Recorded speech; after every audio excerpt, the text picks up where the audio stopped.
I would like the chairman of IEBC and his commissioners. And I know some of them. I've known them from their workplaces. I can Professor Adwal and so on. I worked with them when I was VC. I know some of them. I can't say they are dumb people. They are smart people. But I want them to go sit in the room and ask themselves this question. On a scale of 1 to 10, 10 being highest possible confidence and 1 being the least confidence, where do they rank in Kenya? In my view, they are falling below 5 in terms of confidence. The IEBC is watching blatantly when the government is engaged in historic bribery and vote by history. It has never happened in Kenya. What we are seeing in Onkarao is sometimes you wonder whether it is a government that is desperate. I don't know why this government is so desperate to win that seat. They are so desperate that they are doing incredible things. I mean, all of you guys have seen them. Mattresses, cars, cookers, what have you, boats. You have seen all those things happening. I want the chairman of IEBC today to remember Mr. Samuel Kivuitu and how this country got into trouble after the 2007 general elections. Because the chairman of the Electoral Commission then said that even he did not know who actually won the election. Now, I don't know what language to use to express this. And what they are doing, the level of confidence in them is declining. I want to say this boldly. The level of confidence in the IEBC is going below average.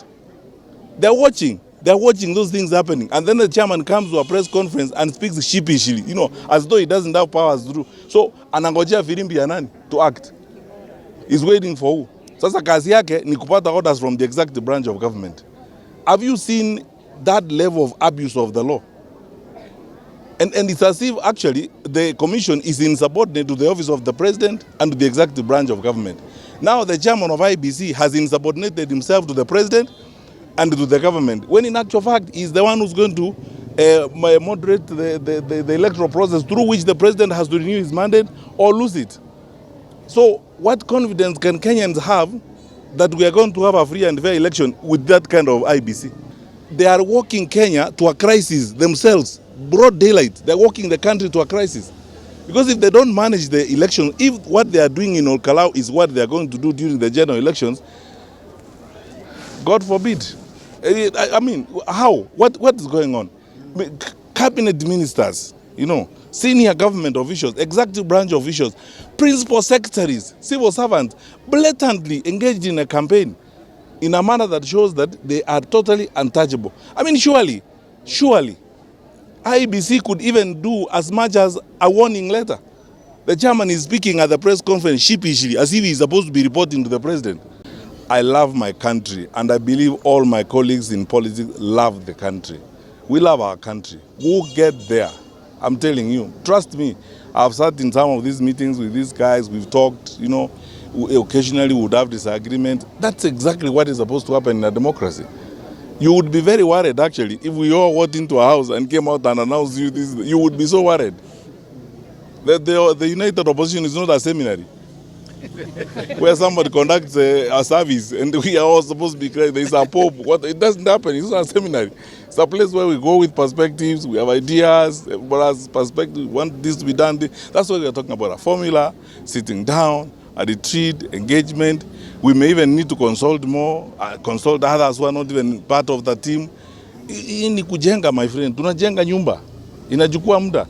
So, if it's something that is worth doing, and I believe it is worth doing, it requires all our effort, our patience, our sacrifice.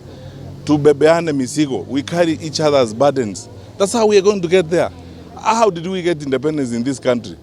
Look for someone to tell you about discussion in the Lancaster House Conference and what happened there. Look at this country, fortunately for us, has a very rich history of coalitioning.